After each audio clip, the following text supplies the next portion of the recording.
ሻው ጥያቄ መደምደሚያ ነው ይሄ የሚሆነው። ጥያቄያችን ምንድነው የሚለው ጥያቄን ከርሶ ጀምሬያለሁ እና ይሄ የመጨረሻው የመደምደሚያ ጥያቄ ነው።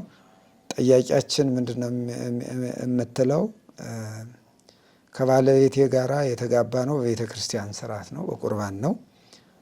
ነገር ግን ከጋብቻችን ቀን ውጪ 15 ዓመት ሙሉ ተቆጥሯል። ይሄን ዘመን ስንኖር ስጋውን ክቡር ቅዱስ ስጋውን ክቡር ደሙን ተቀብለን አናውቅም።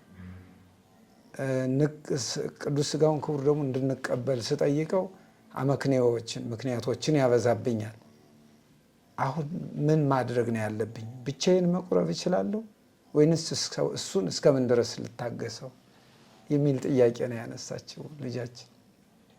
ሆኖም ግን ስልጠና አግኝቶ ትምህርቱን አሻሽሎ የዚህኛው ወረቀት እዛ ስላልሰራ፣ ስለዚህ ያን ለማድረግ ከፍተኛ ገንዘብ ያስፈልጋል፣ ጊዜ ያስፈልጋል። ልጅ ወልደዋል፣ ልጅ መከታተል ምን ያስፈልጋል። ሄዶ ምርጫ ስለጠፋ ኡበር ነጂ ነው የሆነው፣ ታክሲ ማለት ነው። አሁን እንግዲህ የኢትዮጵያ ዶክተር እዛ ሄዶ መኪና ነጂ ሆነ። ሚስት ግን ይህን በጸጋ ነው የተቀበለችው። ባሏ ዶክተርነቱን አልሻረችም። ዶክተር ነህ ግን በአሜሪካ ሲስተም ልሰልጥን እንዳትል ሞርጌጅ አለ፣ ብዙ ነገር አለ፣ ምን ከፍሎ ያጥረናል።